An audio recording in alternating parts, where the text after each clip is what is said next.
Good morning, everyone. This is Chris with Prevent Child Abuse Florida. I'd like to welcome you all to the webinar today. We'll wait one more minute just to give people time to get in.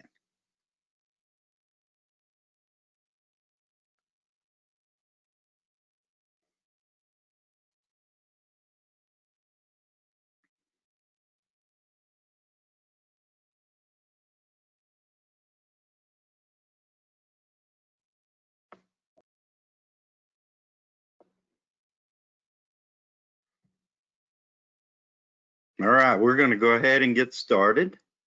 Good morning again, everyone. Thank you very much for joining us for today's webinar on the promotive factors. You know, with the weather acting crazy, school restarting, the air's full of strife and stress. It seems like we're all juggling about as many balls as we possibly can these days. Actually, to me, it seems like we're juggling chainsaws and knives right now. But I know we're all doing the best we can to manage our lives and care for those that we love. So we appreciate you making the time to tune in this morning.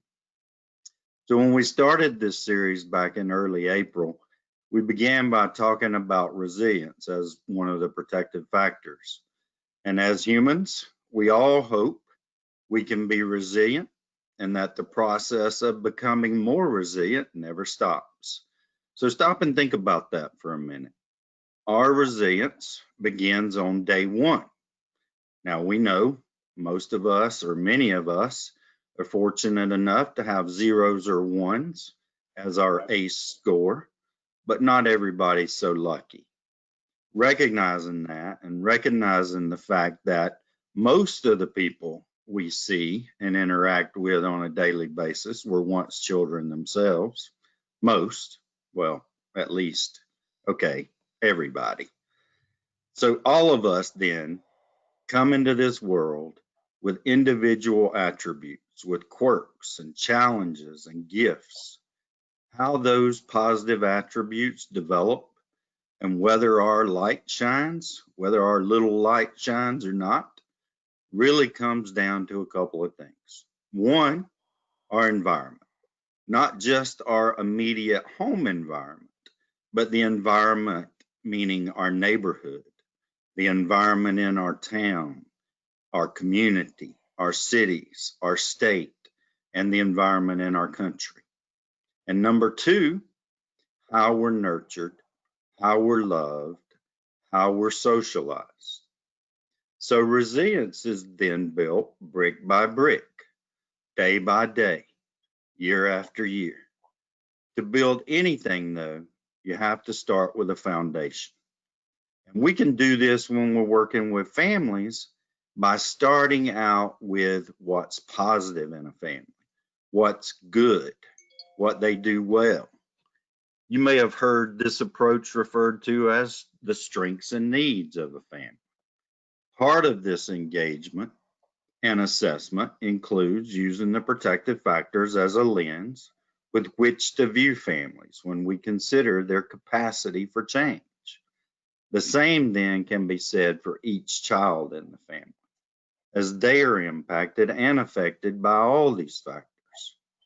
Also, though, each child possesses individual strengths and needs.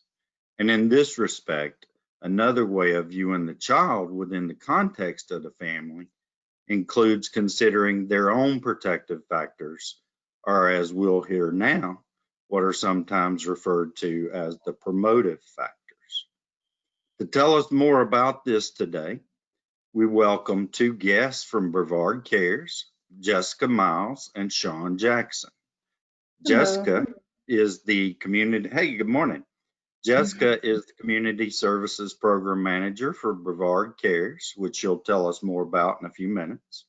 She's been with the program for 12 years now, and she's also the chair of the Child Abuse Prevention Task Force of Brevard County. She's a Seminole, y'all, and she has her master's degree in mental health counseling, and she's been a resident of Brevard County for more than 20 years. She's been working in that community since 2001. Working with youth and their families to prevent child abuse has been a lifelong journey for Jessica, as she is a survivor of child abuse herself.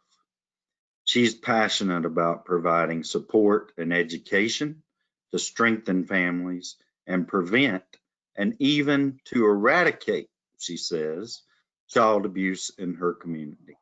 Those are very worthy and lofty goals, Jessica.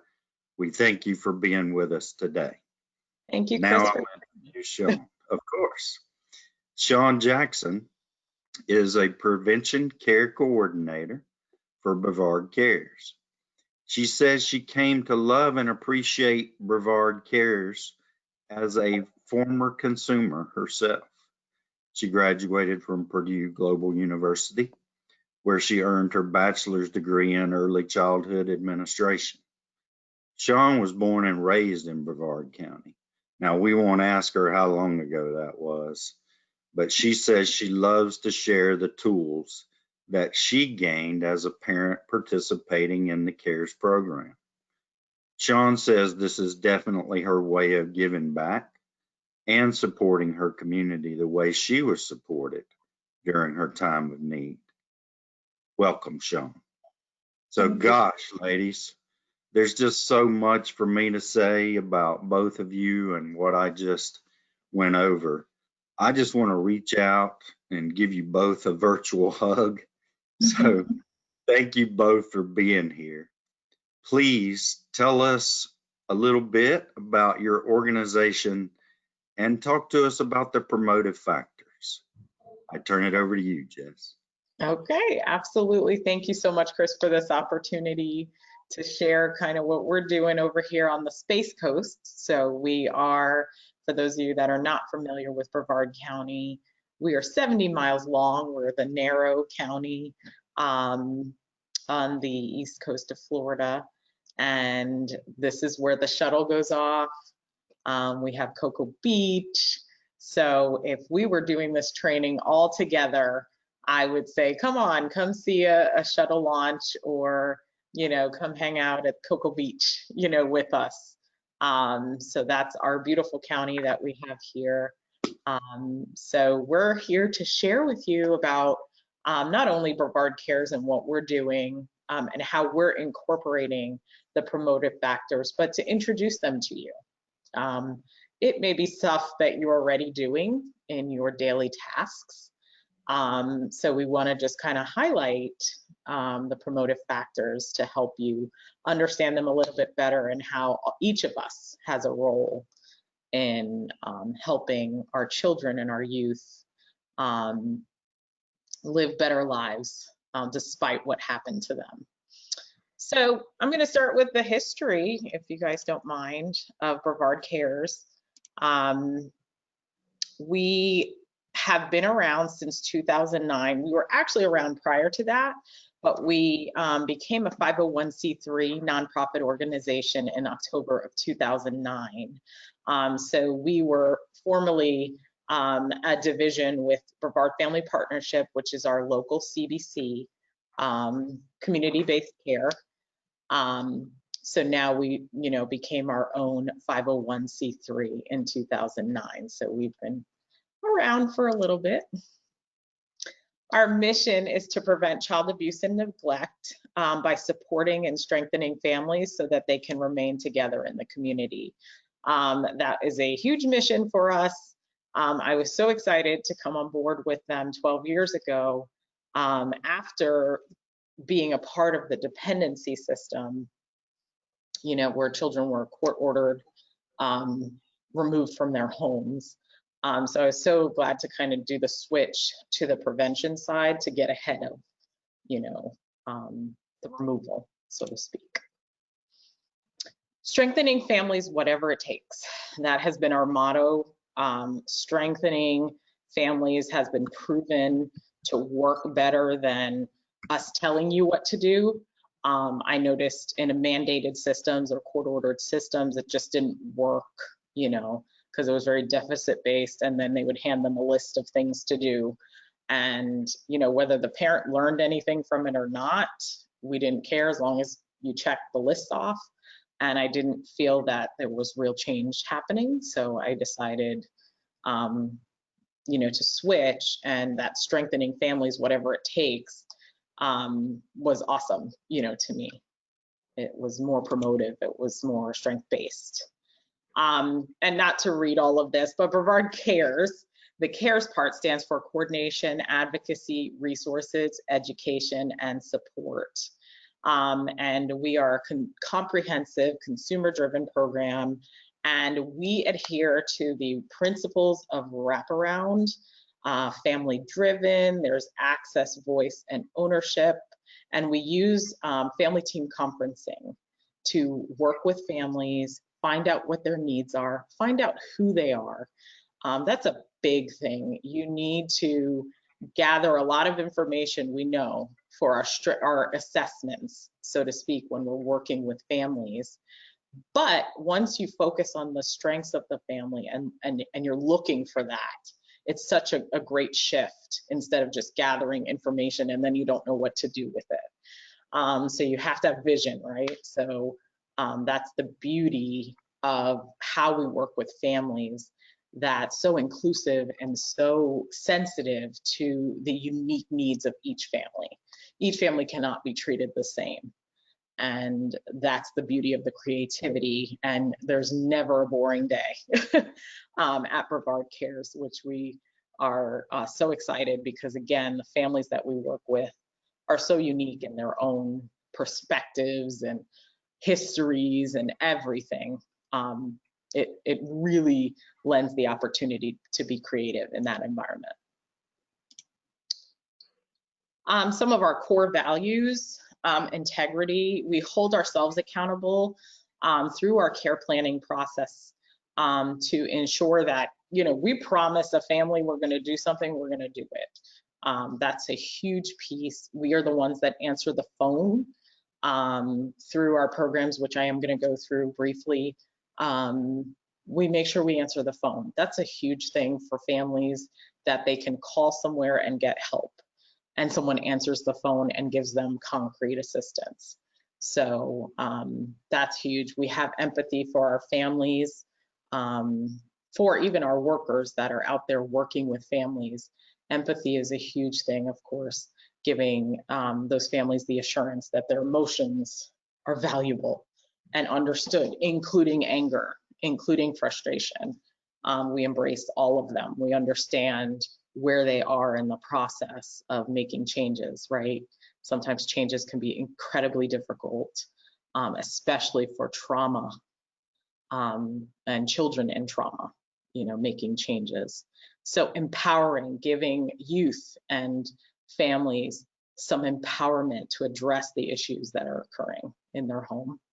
And innovation, like I said before, we are constantly trying to think of different ways to reach youth and engage youth in our processes. And that means we have to talk to them, right? A huge piece of finding out about our youth is talking to them. And sometimes our programs don't allow for that. We talk to parents and then the youth is left out. So a huge value of that is also having that time with that youth to find out what's happening, what's going on, what's your perspective of what's going on. And so that's a little bit about our core values. So we serve approximately 3,000 kids annually. And this is a little bit of we call it recidivism. After graduation, we kind of look to see if they've had any verified abuse reports with the Department of Children and Families on the 6, 12, 18, and 24-month marks. So as you can see, we've remained, since 2009, we've remained in the 90 percentile, fluctuating. So we consider that pretty successful. Our target population are families in crisis who are referred from the Department of Children and Families. We also serve our youth that are involved in the juvenile justice system, or youth that have been identified that they possibly may be locked out of their home, where mom, dad have decided they're not picking them up from a Baker Act a residential facility. And then we also serve our children and youth that with complex behavioral health needs through one of our programs. So actually a couple of our programs. So just to let you know, our CARES model program, it's a child welfare prevention and diversion program, individually based. Again, it's needs-driven planning, services that develop stronger families and prevent child abuse and neglect. That is the purpose of the model. If you want to learn more about it, this is the website. It's embedded in the PowerPoint, but if you do need that, I can provide that later. Okay. So let's talk about some of our programs. We have a mobile crisis response team. This is therapists that are available 24 hours a day, 24 hours, yeah, 365 days a year for individuals that are in crisis, and we can go up to age 24. We are currently working on a team that can then deal with adults because we're realizing this is a major need just for that up to age 24. But we realize there are some adults that are definitely in crisis that may need some de-escalation and crisis stabilization. So it's a great resource for anyone in Brevard County with children up to age 24 right now. We do prevention services. These are services that for families that have been determined to be safe but at high risk. So that's our prevention team. They work with those families and youth to get them connected to services and supports. We also have non-judicial in-home services. These are for our children that have been determined to be unsafe. However, the family has shown promise that they can mitigate some of the dangers and work with services to hopefully mitigate those danger threats toward the family unit. And then we have our safety management services. This is also one of our intensive supports. They're in the home, I want to say 3 to 4 times a week. They provide rapid response to the families when present danger has been identified by the Department of Children and Families. And so another piece that we have, which we enjoy so much, is our family and our youth peer support services. This is a person, a family member, a youth that has gone through, you know, the trenches, so to speak. They know what our families are going through because they've been through it themselves. And they come along the family and try to help them navigate some of the systems and some of the supports, because it's so important to have that hand to hold or that person to call. And same with our youth. I'm in crisis. I don't feel that, you know, they call our youth support specialist. Please, can you come over? Right now, I'm in crisis. I don't know what to do. That is the importance of peer support services, to hold the hand of the parent or the youth through service linkage, through just a crisis or something that happened at school today. It is so important to have that we found in our program. And so we are excited for that. We also work with our Head Start population. Again, we are about prevention. So let's get them early. Let's get those 3 and 4-year-olds before they're 12 and we're dealing with a lot more trauma that has occurred. Let's get in there as soon as possible with our Head Start program and make sure that we can provide service and supports to those families that are also learning some developmental milestones and working through that. So that's why we have a Head Start care coordinator that works with all of the schools in Brevard County that participate in the Head Start program. We have homeless prevention services. As you know, in this environment, even prior to COVID, we had a lot of families experiencing homelessness or at the verge of homelessness. So let's get ahead of that. You know, when you know, oh, I can't pay rent next month, I can't pay the mortgage next month, let me reach out to someone to assist so that I'm not evicted, so that I'm not foreclosed upon. So our homeless prevention services workers work with families to prevent, electric shutoffs, and, we have some funding to cover some deposits, repairs. That's a huge thing. It's not that you can't pay the rent, but the house is in disrepair. There's a hole in the floor. There's, something wrong, air conditioning's, done. So we try to also partner with some of our community agencies to help mitigate some of those risks that are in the home. And also we have our Cribs for Kids education program. This is for expectant mothers or mothers with children up to a year old. They go through an education program about safe sleep practices. And at the end, they get a free pack and play, with a bassinet. So they get a safe sleeping option free of charge just for sitting through our program. And it's been successful. And we also provide pack and plays to the Department of Children and Families so that when they respond to a home where there's not a safe place for an infant or baby to sleep, they can just come to the office and get one of those. I think, oh, one more, targeted case management, sorry. And then finally, working with our severe behavioral challenges with regards to our youth. We don't do adults right now. We are focusing on youth. And we utilize the wraparound process with those families to help provide services and supports for those families. So those children remain in the home as best as they can, but if residential care is necessary, we have the ability to apply for that. So, all right, I'm going to turn it over to Sean. Hello, everybody. Thank you for allowing me to have this opportunity to talk about promotive and protective factors. Let me see, Jessica, do I have control of there it is. Thank you. I forgot I have to help you with this part. Okay, no problem. Protective and promotive factors are conditions or attributes of individuals, families, communities, or the larger society that mitigates or eliminate risk and promote well-being.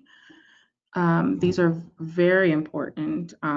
We want to look at the research that indicates that families thrive when when key protective and promotive factors are robust in their lives and communities. Child abuse and neglect, strong families, and optimal child development are outcomes that are tied together. We'll be talking about some of that child development shortly in our slides so that you can see where that's very important. Protective and promotive factors help build resilience. So as you've heard from Chris this morning, resilience is very important. That's been modeled by the families, right? Or the adults and the youth's lives. So everyone can benefit from building from protective and promotive factors, not just at-risk children, youth, and families. So when we're looking at those strengths, and the parents or the adults in the children's lives are modeling those things, we're able to strengthen that. Protective factors can be applied in various human, social services, settings, including public agencies, education, healthcare, law enforcement, family, your neighborhood, resources. We recognize that we are speaking to those who, can be advocates or natural supports to the children and families that we work with. So we want to make sure, everyone has a clear understanding what the promotive and protective factors look like. We can all, we're all observing certain behaviors, so it's good to have this information. And focusing on the protective and promotive factors is a strength-based approach. especially during these times. So we're looking at the distinction between the protective and protective factors. The protective factors are used to describe children at risk, whereas promotive factors refer to all children. Both promotive and protective factors are often used interchangeable when describing the needs and strengths of the children. What does the resilience of the youth look like? What is, the adult, that one person modeling for the children to build that resilience? They're managing the stressors of daily life. They're functioning well. They're facing those challenges. They have that inner strength to proactively meet personal challenges, having that positive attitude. Personally, sometimes I feel me looking at things positively is definitely a skill set that I have. It's been role modeled through my mother, my grandmother. It's just something that's just built in me. Seeing the glass half full is very important. Believing that one's life is important and meaningful. These uncertain times, that's something we have to hold on to, becoming more self-confident and just making sure that we can do these things by believing, holding on to our faith, and and really showing that that glass is half full, envisioning positive future as a possibility.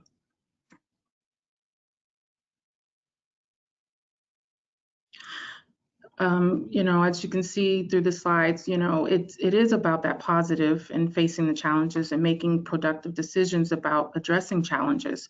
Sometimes it's hard to see that light. It is there, but working through this program and also being, part of this community is reaching out and looking for that light, thinking about ways, being creative in reaching our goals, and thinking about and being accountable for one's actions and consequences of one's actions. Like Jessica says, when the phone rings, we have to answer it, but we also have to make sure that when we are asked to do something, we follow through with it. But if we can't, just be honest, be transparent about that. Because, of course, our families are managing being angry, anxieties, and having feelings of loneliness. So we need to kind of role model what it looks like, and making ourselves accountable and also making them accountable and learning from our failures.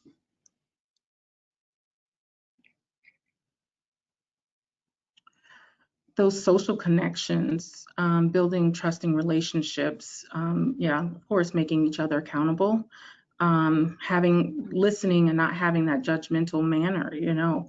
It's coming from experience and working with CARES on a personal side. I definitely work to not have that judgment. It could just take one paycheck for someone to be in a situation. So it's definitely having that open concept of that things can change rapidly.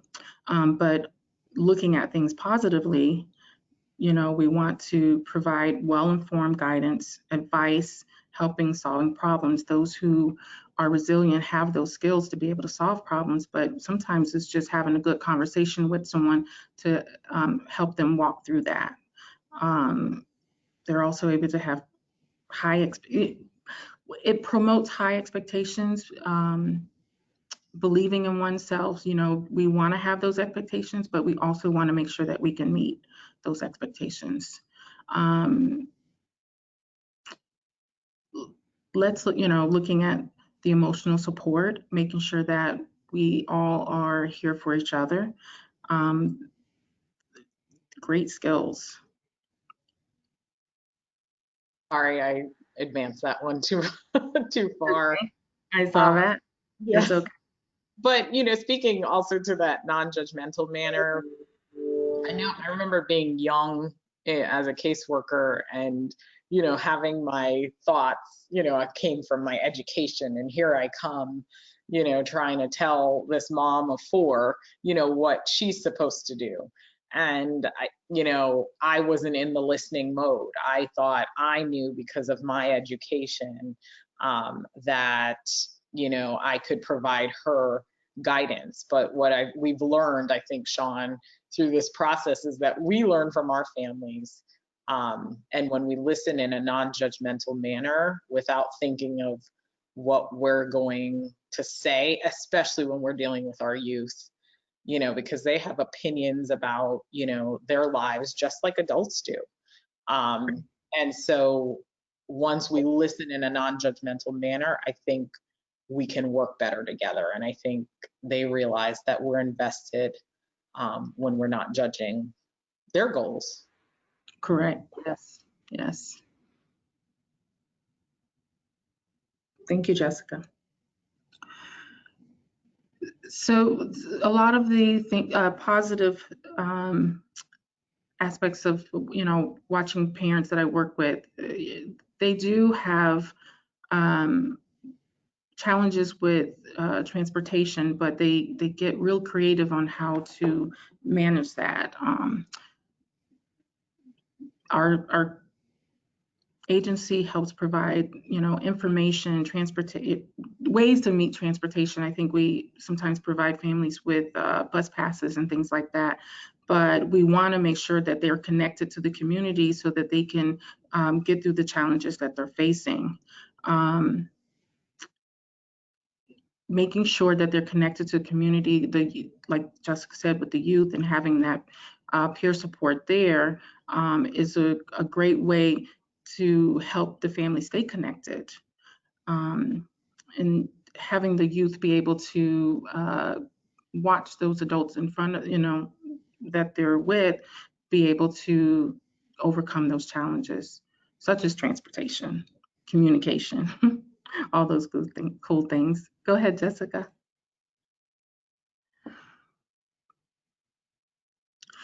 So building a trusting relationship, and the slides, they're saying a lot of that about being able to make each other accountable, have the youth have a voice and choice, having the peers.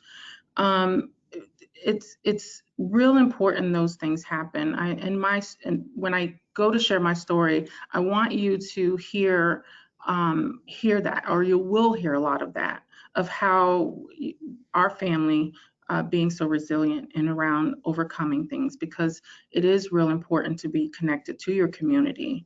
But that was something that I had to learn, and you'll hear that in my story in just a few. But having that sense of connection that enables the youth to feel loved, secure, confident, valued, and empowered, give back to others, is definitely something that I can identify with. And I just wanted to share a story with a youth that I had an experience with in terms of social connections. Young children, with regards to homeless people, sometimes it can be scared, right? And I was working with a family, and we were waiting outside of a doctor's office, and I had the youth in my back seat, and a homeless man approached us approached the car, but then didn't really come toward us. And I could tell she was scared. And so I said, hey, why don't we get him something to eat? He looks hungry. And so let's ask him. And she's like, can I come? And I said, sure. And so I just, we modeled for her, how to walk up to him, and he was fine, and she asked, can we get you something to eat? And he's like, sure. And he was able to, so then we got in the car, we went to, I think there was a Wawa or something, or Burger King, got him something to eat. And so she was so excited that, the fear that she initially had of him, but because we were going to help him, she was so excited, so that now she doesn't fear homeless, men or women anymore. And she even gave some of her own personal money that she had for her allowance to help him as well. And so it's just building the trusting relationships in a positive manner. And so we are constantly modeling that for our youth, especially, that may not have had that.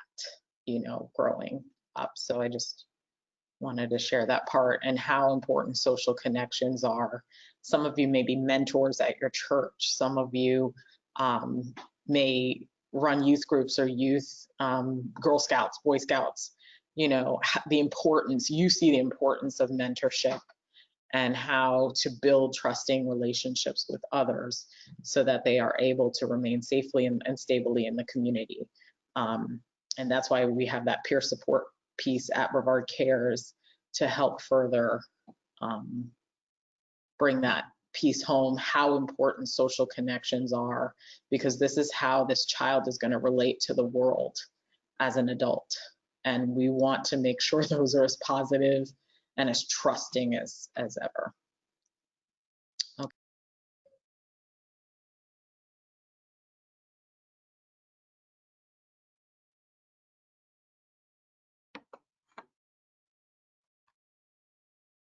John, you there? Yeah, I'm here. I was, you can go ahead. I thought you were going to change the slide. So here we are looking at some of the adolescence development. It's a real big piece. Some youth mature faster than others. So it's important to be knowledgeable of what that looks like. What are their physical and emotional changes that occur during puberty? Where they are emotionally, seeking, occurring, and using accurate information about all those things. Are they able to pick up other social cues? Are they having those risky behaviors? What is their home life like? What does that all look like? Is it causing some of that? What's happening at home? Is it causing some of that delayment? Is it causing them to be more adult-like? Are the parents parentalifying this child? So it's important to recognize where the youth you're working with, where they are developmentally. What are their essential life skills? Go ahead, Jessica. So again, here are some more, bullet points in around what that looks like. Developing abstract thinking and improved problem-solving skills. It has amazed me over the years on how, the youth can manage life and sometimes be so creative in how to just, I call it hustling. They really do know how to get through life without themselves being harmed, having that wall up, but making good decisions for themselves. I have come across a few youth who have a belief system, but it amazes me the strength and that they have, not really having that old school church life like I had. So, it would be nice, and I think that's something that we'll be working towards, is trying to connect our community more with the faith-based community. That would be something really, really good to be working towards, so that we can have another community connection for the youth. Engaging in positive risk-taking and avoiding negative risk-taking behaviors. We want to make sure that they're identifying those productive interests, realistic goals, and having that community resource is definitely a step in the right direction for us to be able to do that. Jessica, you can go ahead. So, we definitely want to make sure that we have the right supports, especially in this time. Social distancing, we have to get creative on what that looks like. Utilizing the virtual means that we have is not always something that, completes the connection, but it is one way that we can do it. But being able to identify and find and receive the basic necessities for everyone deserves. You know, whether it be in the medical field, mental health field, those who are working in those type of agencies, you know, it has been really challenging in trying to stay connected to our youth and families because of the social distancing. But, you know, resilience definitely helps us stay connected. You have to be resourceful and be creative, and you'll hear that we'll provide some resources and things like that. Sometimes you just have to pick up the phone and say, hey, maybe you can't help me, but maybe someone else can. Do you know what that looks like? But understanding one's rights and assessing eligible services is kind of a challenge right now because of, again, the social distancing. But we have found ways to be able to manage that with the relationships that we've built with our local communities. So if I'm not able to get to a family, someone else might be able to just by picking up the phone. Like Jessica says, we have the MRT contact, mobile response team. So in case there are emergencies, families can talk to someone and kind of, you know, get that family through whatever emotional crisis they may have. And definitely being treated with respect and dignity when they're able to ask for help. I think this is important also, Sean, to mention that, you know, sometimes families don't even know what they're eligible for, right? You're talking with someone and they have no clue that they were possibly eligible for food stamps, for example, help provide, you know, food resources. And then another challenge we see all the time is seeking help when needed. Families will call us when the eviction process is done, like sheriff is showing up in 3 days, we're being evicted, not, oh wait, I couldn't pay last month's rent, can you help me? You know, so it's teaching and modeling for them when they should seek help, right? Not at the last second, but trying to get ahead of it is so important. And this, like, promotive factors is for everyone. So this is where we all learn ourselves, you know, where are there some areas that I have need that I may not be tending to it in a prompt manner or seeking help, you know, when I need it, or where to go.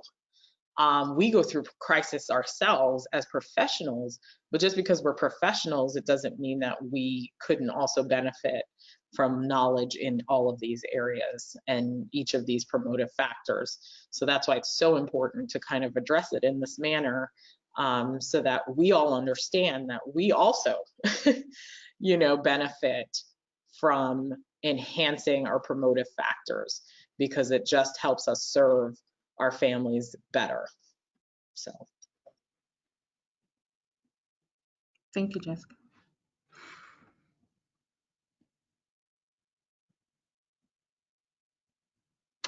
The cognitive and social emotional competence, developing executive function skills, considering potential consequences, seeing alternate solutions to problems.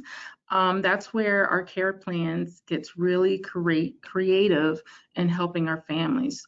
It is unique to each family, identifying their strengths, identifying those promotive factors, and having that understanding helps us get through it. It may not be in the conventional way either. It may be something that, you know, that we may not think is necessary to do, but because that family has built that strength off of that. I mean, Jessica, do you know what I'm saying? Maybe you can help me with an example of what that looks like, thinking outside the box of, you know, oh, there's so many stories, but just making sure that when there's a problem, the family has an understanding of what their strengths are so they can get out of it. That's the reason why when we're doing our assessment, we're understanding this or identifying the strengths and needs of the family. We hear that statement of life would be better when. life will be better when I get a car, or when I have my own place and I'm not living with my mom and have my own kids. They can have their own place. They can do things without having to be told no, you know. So it is important to identify those promotive factors so that we can build off of that. And engaging in so once we identify what their strengths are and have an understanding of what their promotive factors are, we're able to help them identify where they need to strengthen with engaging like those behaviors. I used to do this, now I'm doing this. Let's celebrate that. We're celebrating change. You know, encouraging those strengths and having them be reminded of what those strengths are so that they can be happy and have that understanding that there's something cool about them and be able to appreciate that. And then experiencing those positive emotions, it's something that it's easily motivating because they can see it for themselves. Yeah, I think, you know, I think about when we hear from a family, the youth can't come back home. And where is that parent, you know, in their cognitive or social most emotional competence? They're basically saying, I can't do anymore, okay, for my own child. So helping them to see that there are other solutions to their problem where they feel like the child is out of control, I can't do anything about it, I just have to give my child away, you know? When someone's at that point, they're at a heightened part of stress, right, Sean? Like they just Yeah. can't seem to think, you know, beyond that. And so where we come along is to help provide some alternative solutions, help to calm them down, because again, there may be some self-regulating issues.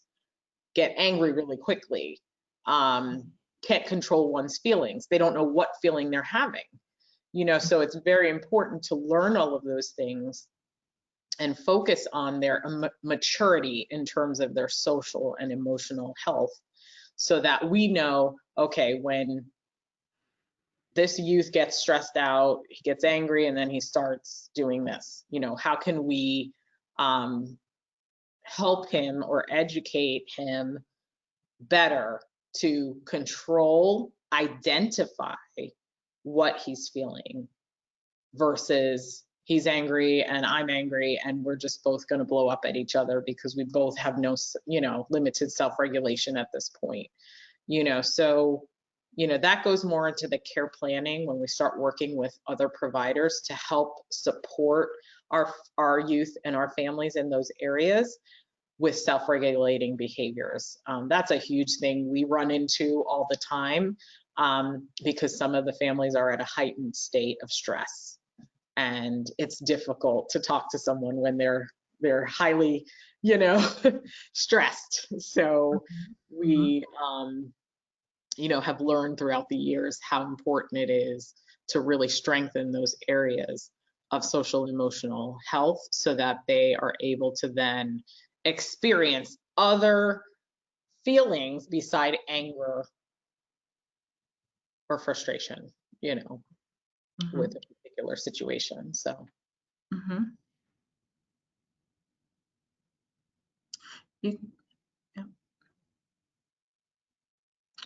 So this is important too, and around taking responsibility for oneself and one's decisions. As you, I mean, I experienced with working with my own biological children, them just being able to take on that responsibility, or even now being as a foster parent, I'm teaching the kids to be able to take on the responsibility. Really quick, short story. My 9-year-old is like, I don't want to help clean up behind the 6-year-old. And I'm like, wait a minute, I'm help cleaning up behind you. Let's take a minute and look at this. So let's work together and let's take on some responsibility for each other so that we, you know, that's a skill that he's having to learn at a young age, but it's okay. It's okay. So he's being helpful now, being able to understand that he's taking care of his brother and I'm taking care of him and we're all taking care of each other.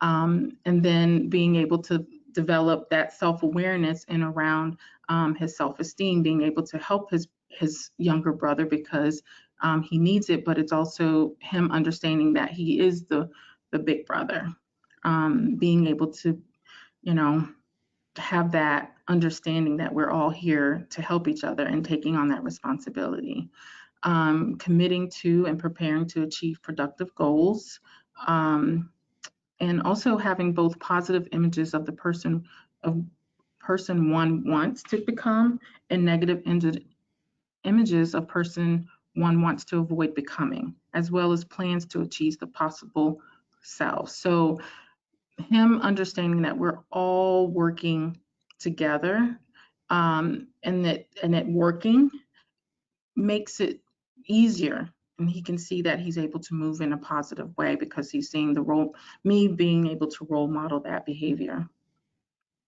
And I also think about, some of our youth, when we talk to them, what do you want to be when you grow up? That question, I want to be a lawyer, or law enforcement, but they have multiple run-ins with the Department of Juvenile Justice. So, okay, what does that look like? Are you just telling me that? Or so what are the things that we're going to do to ensure that your goal is met? Right. That you are sitting in Harvard Law, or you are, a law enforcement officer. We have to connect what they're doing, taking responsibility for oneself and one's decisions with, okay, you told me your goal was this. How is having multiple run-ins with the Department of Juvenile Justice going to assist you, in doing that?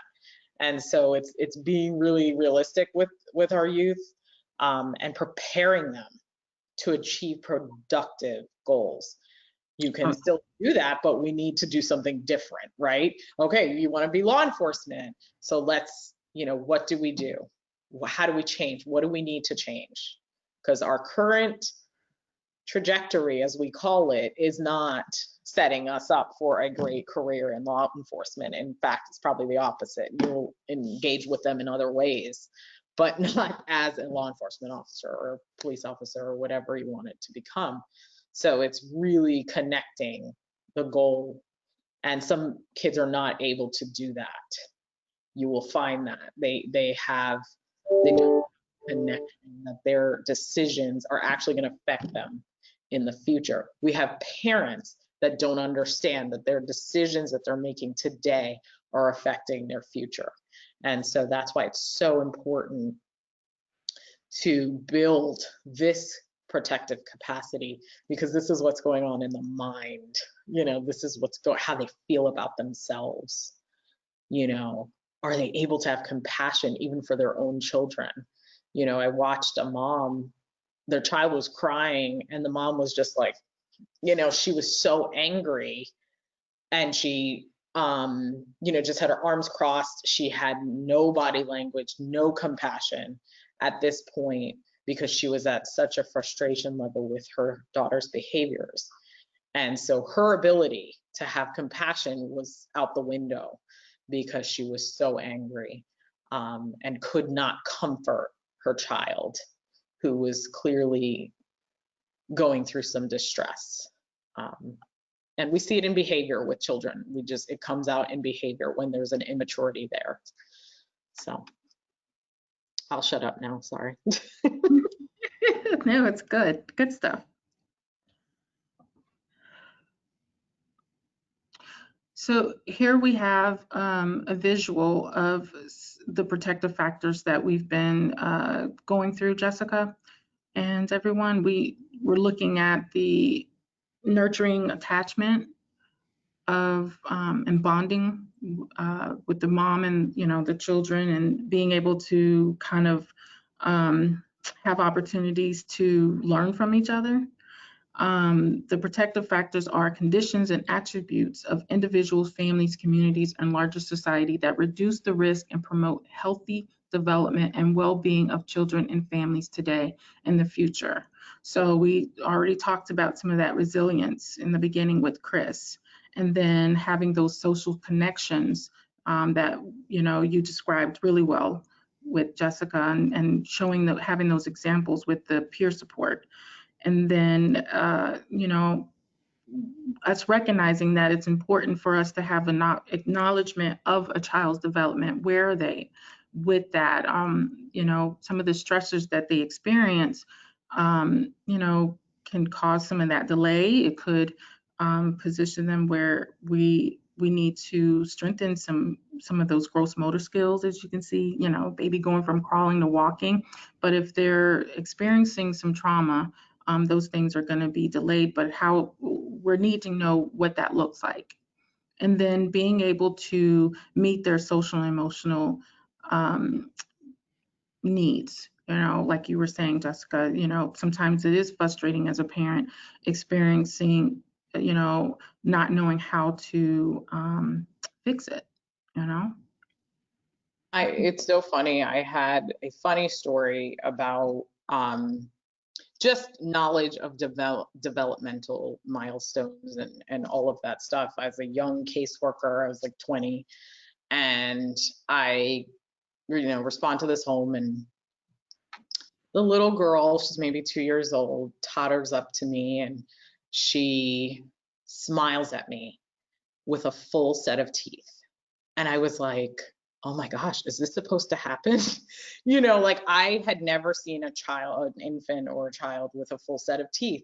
And so the mom notices I have very expressive eyes. I can't kind of hide sometimes my emotion. I've gotten better through the days, but at 20 years old, I was not.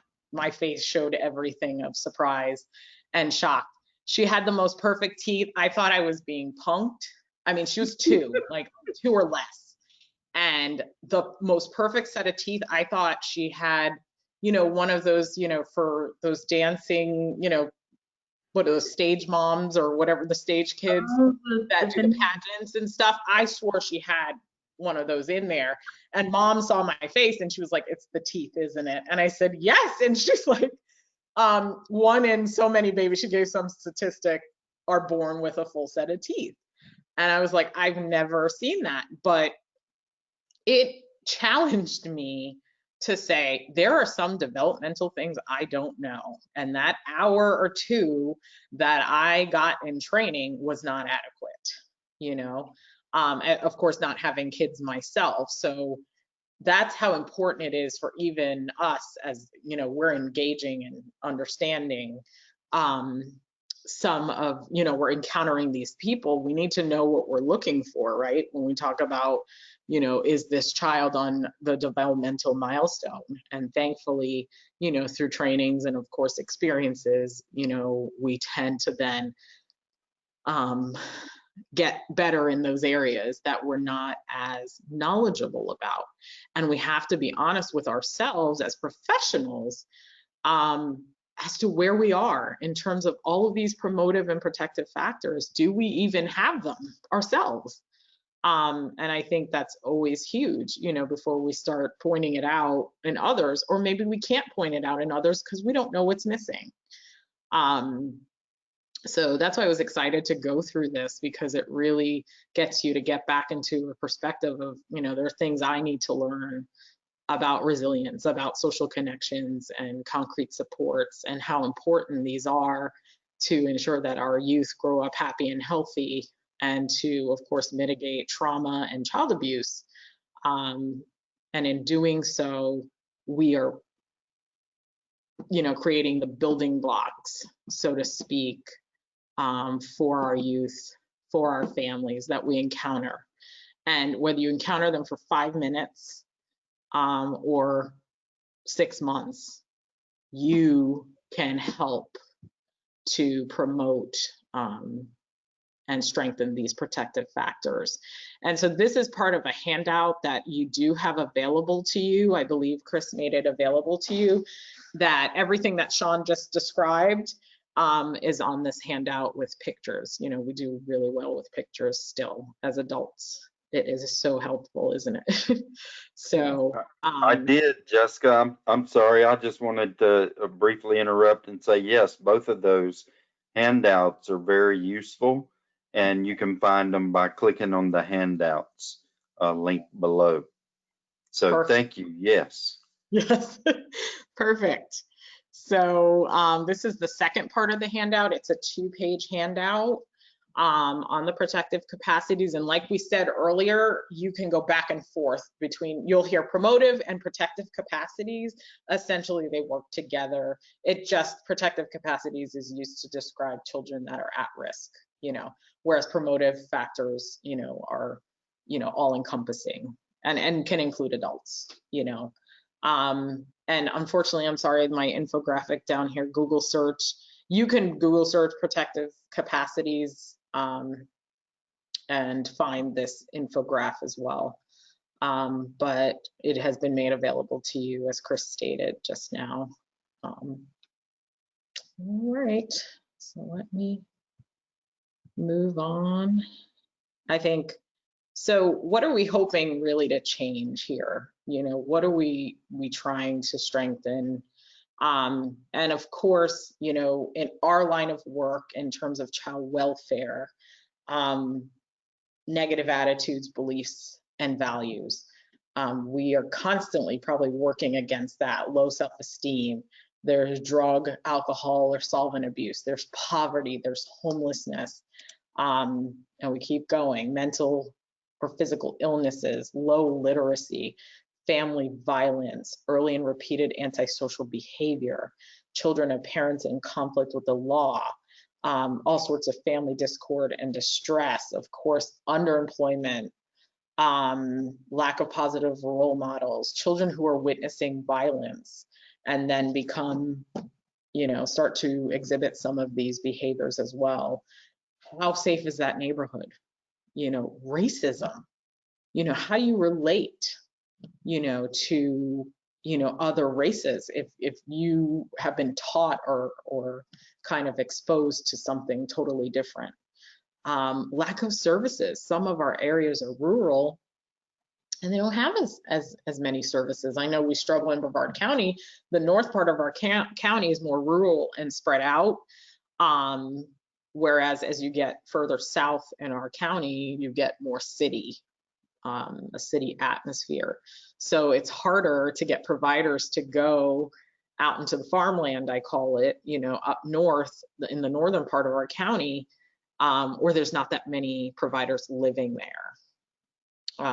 So it's really working with your providers or your partners to really, to get up there into the areas that are considered rural. Lack of social services, how many neighborhoods don't have a Boys and Girls Club or some Girl Scout troop or some sort of youth group?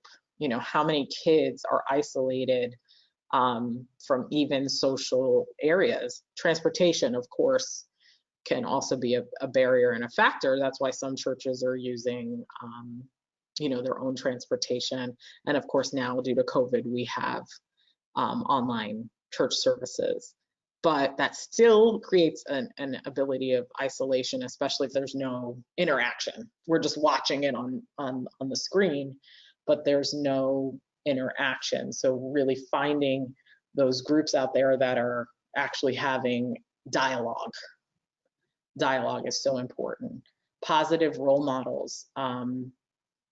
That's why we work with our providers to provide mentoring, especially around males, because it's just, we have a lot of single mothers in our community that are looking for positive role models for their sons and daughters.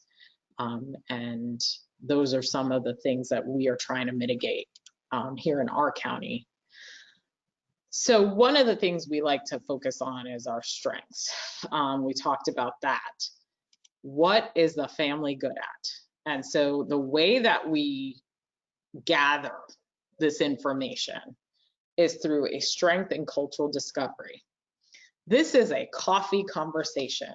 Our care coordinators will meet with the family at Starbucks. They'll meet with them wherever they're comfortable.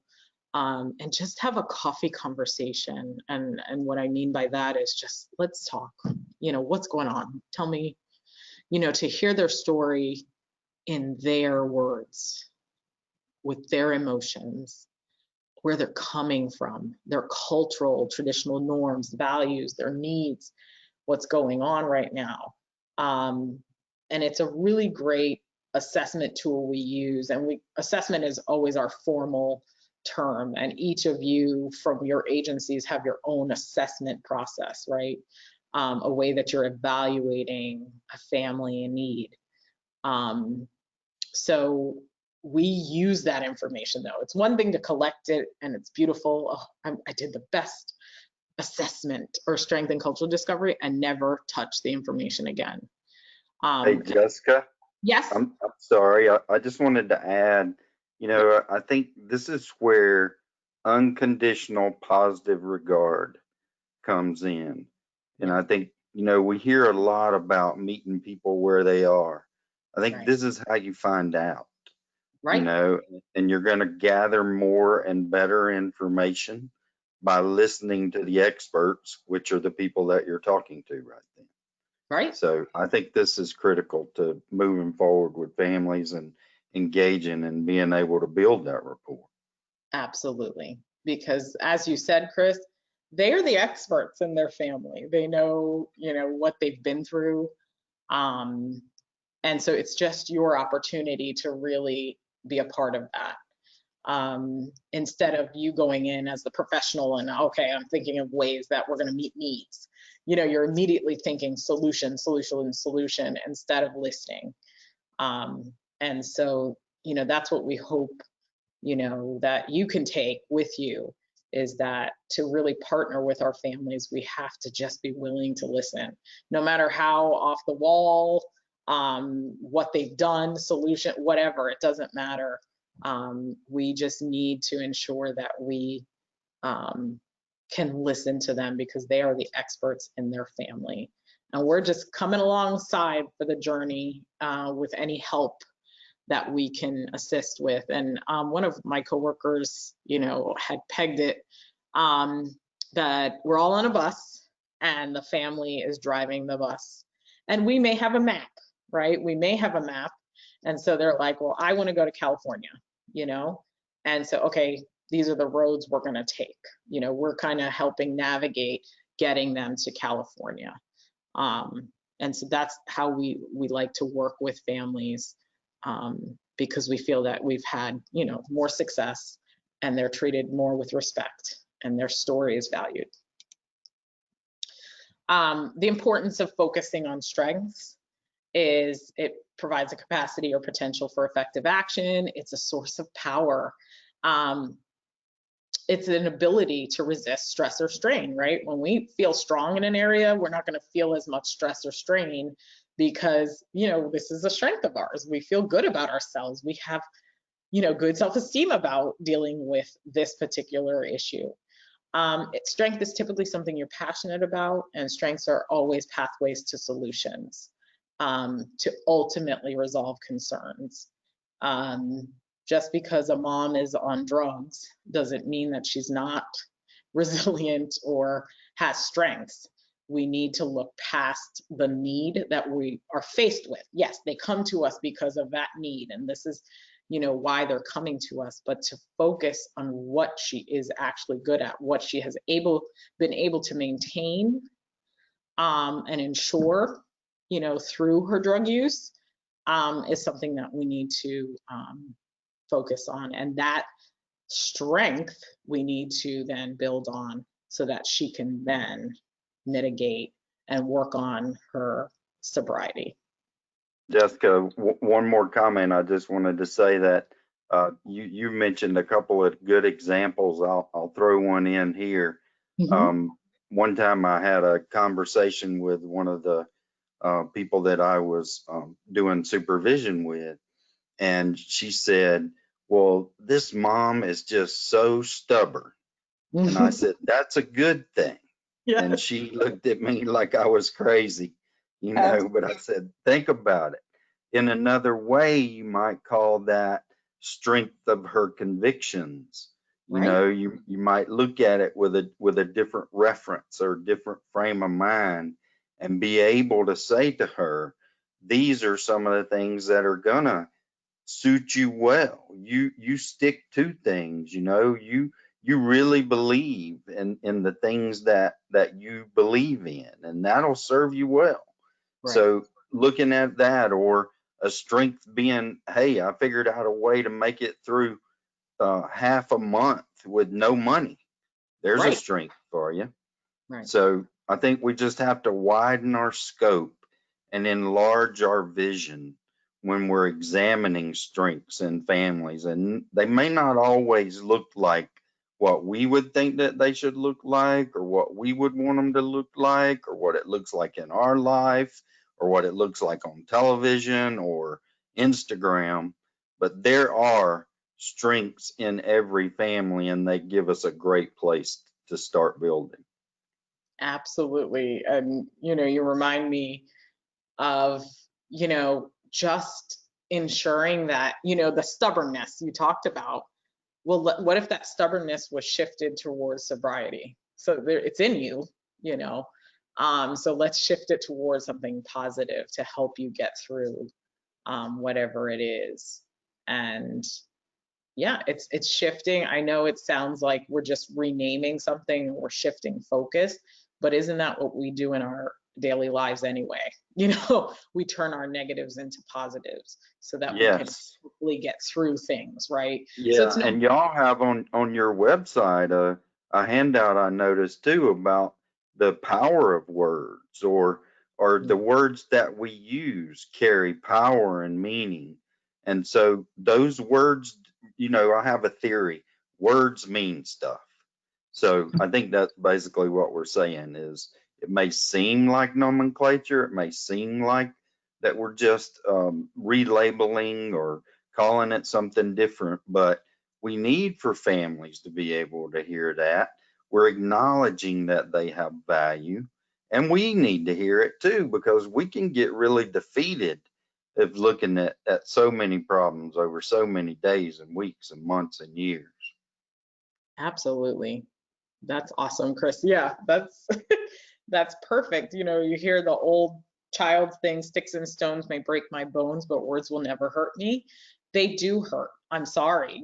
As we've learned trauma wise how words can affect self-esteem, how words, bullying, you tell a child, or enough kids tell one child that they're ugly, they start to then believe that. So words absolutely have power, and how we say things to families, even how I send a referral to a provider. It's not mom is on drugs, mom needs education to support her sobriety. Okay, mom needs coping skills. We start to use, what do we want to see? And so yes, the words are powerful to us because we've seen them. Well said, Jessica. Well Okay. said. We've seen how they've broken down our families over the years, and they've broken us down. A supervisor gives us a negative evaluation, or maybe a critique, and if we don't have the maturity to say, oh, let me learn from that, we may get angry, right? We get upset, we quit, because how dare they tell me that? But really, our response, even to criticism, and we find our families, our response to criticism may not be in a mature um, level. So words definitely can hurt. We've seen it over and over again. And using the power of words to turn around a situation can be invaluable to the future generation. How youth speak about themselves will determine how they speak to their children later on. So let's see. So just a quick thing, our role, back to, Brevard Cares, and our role with our care coordinators is engagement, early engagement from the first phone call. We're there to assist. We're here to help you. We're here to come alongside you, using those terms And so they, of course, are completing that strength and cultural discovery. They're identifying who's a support to this family. A huge thing we hear all the time is that, the youth has no friends or the family has no supports, nobody that they can call. So that's an area that we can strengthen, right? It's not that, oh, you don't have anybody, oh, well, we can't work with you. No. Okay, let's build that. And maybe the people that they have around them, they just don't want to tell them what's going on. That's another thing. There's, some shame involved. And so we work with them to really reach out to those people. Maybe they've burned bridges. We know our youth, they go through friends like crazy sometimes, so it's helping develop those lifelong friendships, or at least, stable friendships. We ask our youth and family to develop a vision statement. And Sean had briefly mentioned it, life will be better when. And we get, when I win $1 million, Yes. when that's a huge one, when I win $1 million, when I get a house, when Joey stops acting bad, like things like that. We get those statements. We don't throw them out. What we say is, what does money represent for you? Winning $1 million. What does that mean for your family once you have that $1 million in your bank account? And so then that's when we start writing down their goals. Well, we have stable housing and we won't ever have to move again. So, we start kind of gathering it from that, because, families and youth are rarely asked, yeah, you'll ask them like, oh, what do you want to be when you grow up? That type of thing. But they rarely have someone come along and say, okay, how can I make this happen? Or get you as close as possible so that you can then achieve these goals. And so this becomes the goal statement throughout the entire life of our working with the family. And so it can be adjusted as things start to, we start to meet goals. They can drop off, we can add different ones. But it is kind of the outcome that we hope to achieve with families. When they win that $1 million, these are the things that they hope to achieve, which they can achieve it without $1 million.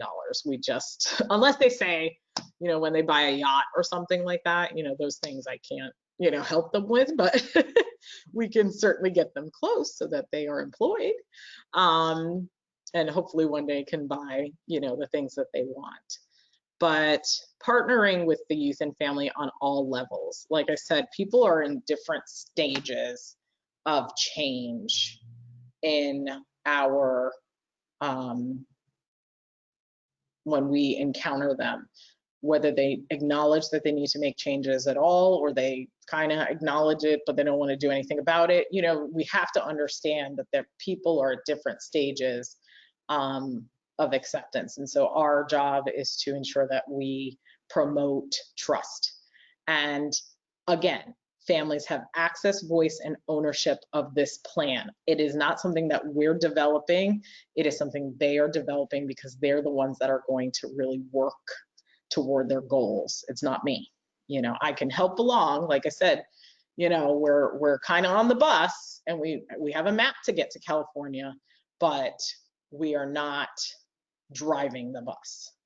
Okay, we're gonna take 10, like all the way to Arizona, and then we're gonna, but I want to get to Sacramento, not LA.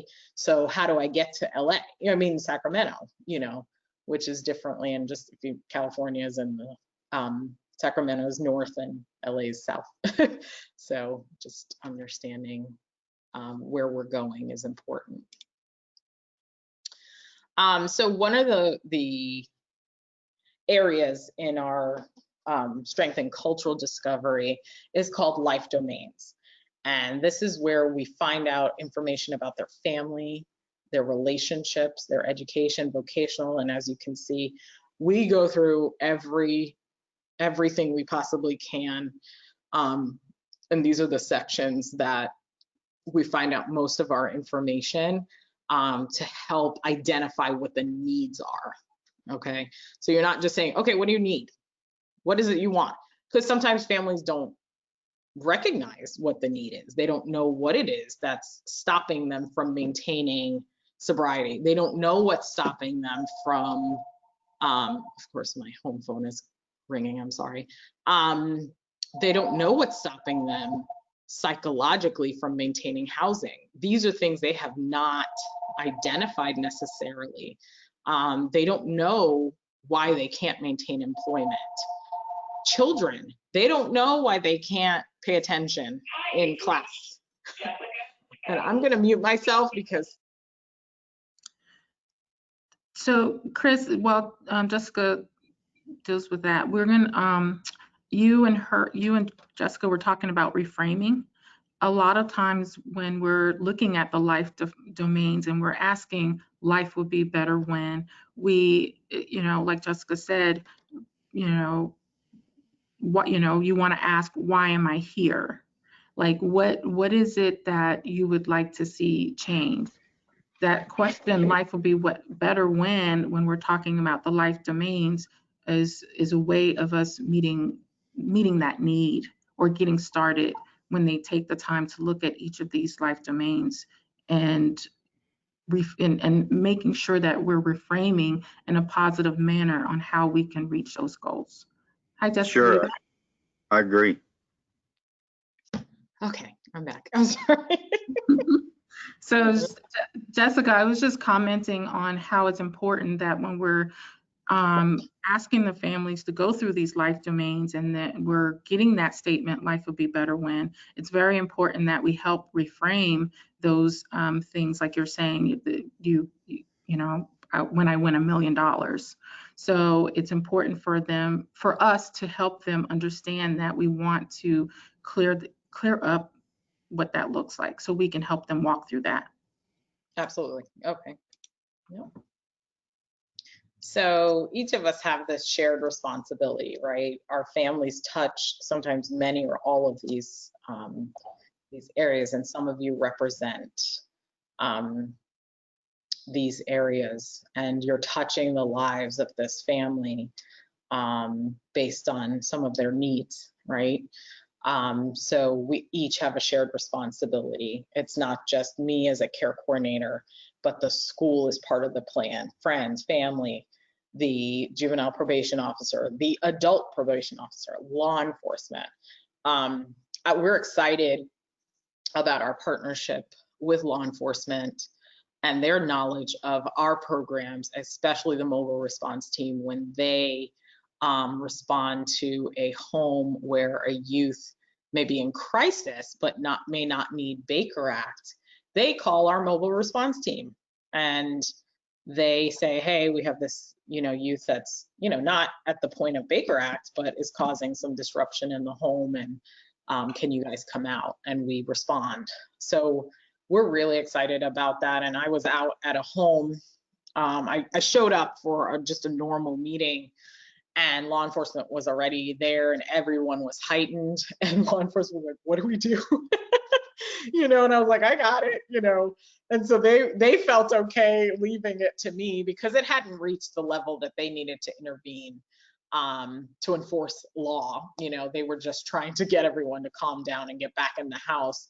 And so, us partnering together and working together, we were able to get things calmed down enough that they were able to leave, and then I could do my job. So it's so great partnering with the schools. The schools may be seeing some of the behaviors in our youth, and they may not know how to address it. Okay, I know that someone's in there helping, work with the child on behavior and regulation and all of those things.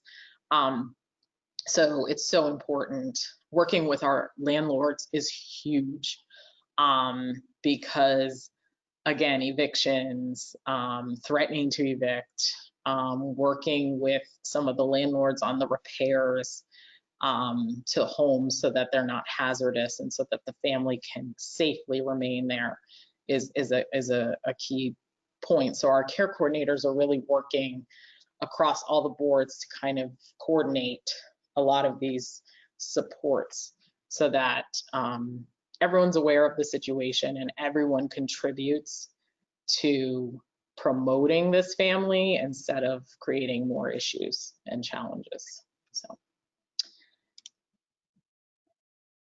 So this is how wraparound fits together for us. We initially identify the family strengths and needs, or the youth strengths and needs. We ensure access, voice, and ownership in the planning process. Again, I'm not coming in and telling them you need to do 5 parenting classes, 2 anger management classes. You know, I'm not doing that. We don't come in with pre-planned information in front of them. So we then conduct assessments and service coordination, team planning, again, getting all of those people that the child touches, and school, you know, like I said, law enforcement, it's hard to get them to come to a meeting, but their voice is equally as important if we can call them and get kind of their input, especially if they come out to the home multiple times. And so, you know, just ensuring that we have as much information about the family as possible, and we're constantly gathering information. As you know, trust is built, and so a family's not going to tell you everything at that first meeting, but they may start to reveal it as you go along. So understand that you're constantly collecting information on the family, and again, we're using the information. That's so important.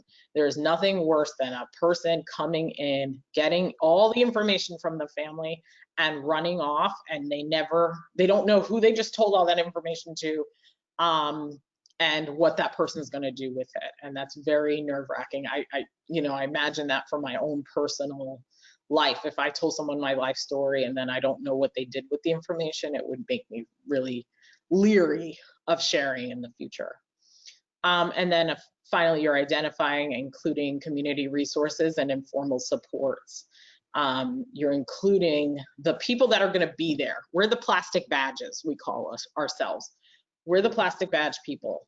You know, we're in your life for, 3 to 6 months, but how are you going to be sustained throughout life, right? We're not going to be there every step of the way. So how do we teach our families to kind of do their own wraparound process and do their own family team conferencing around their needs when a need arises?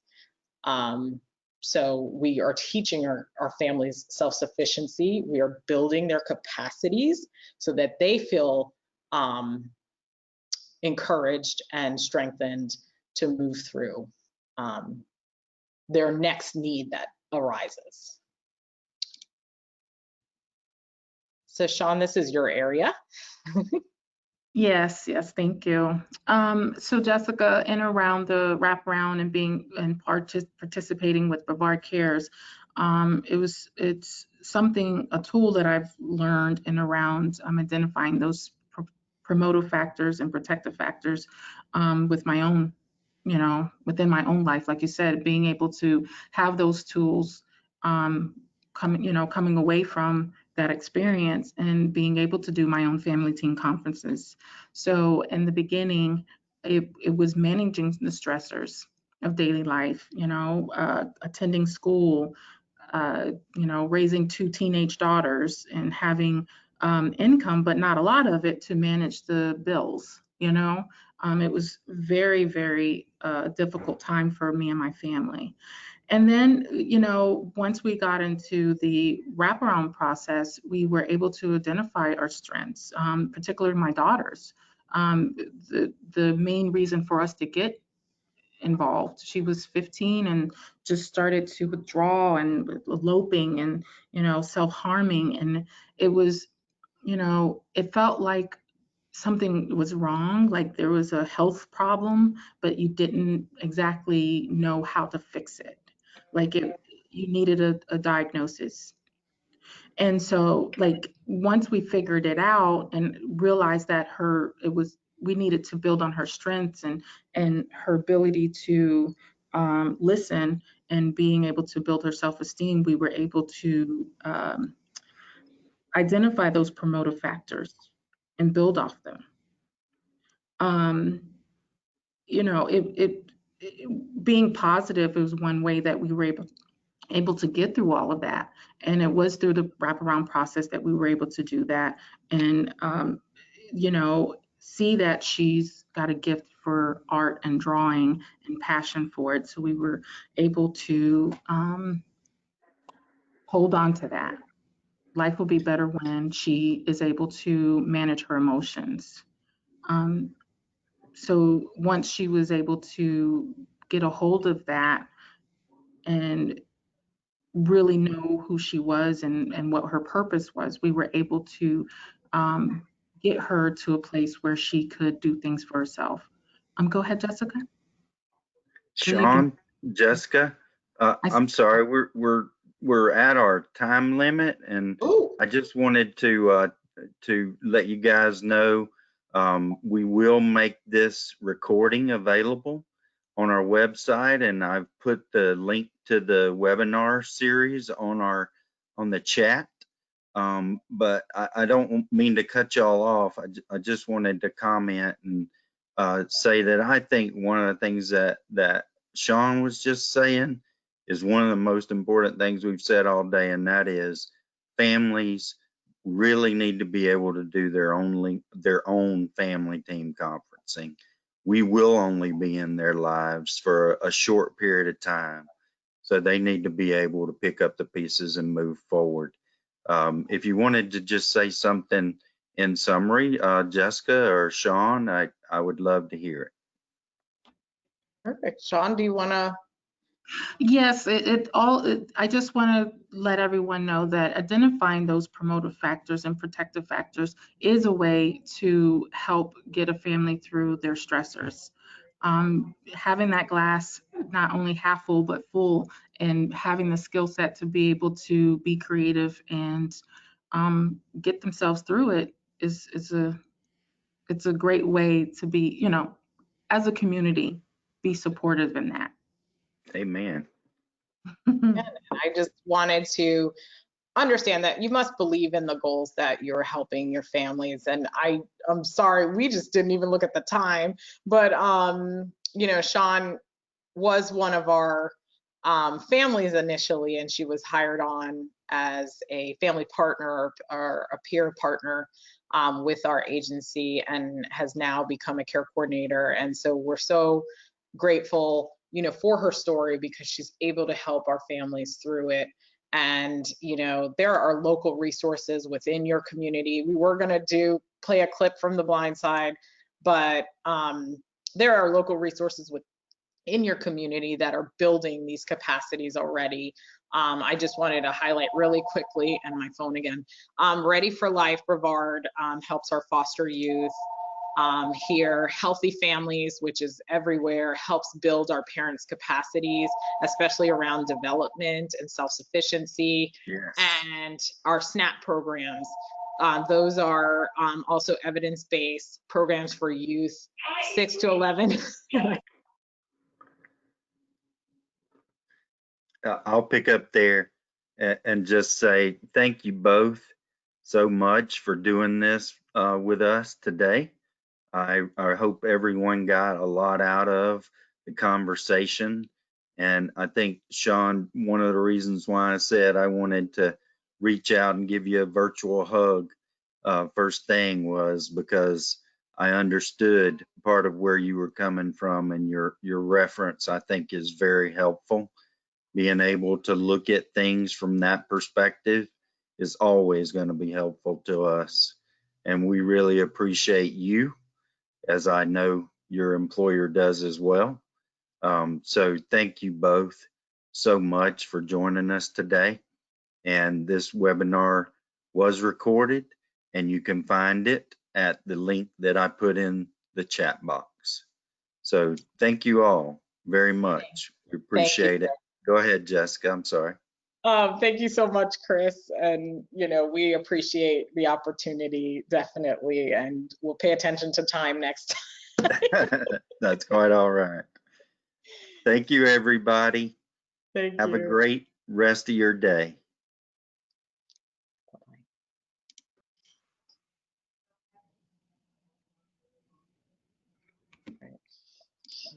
Up here.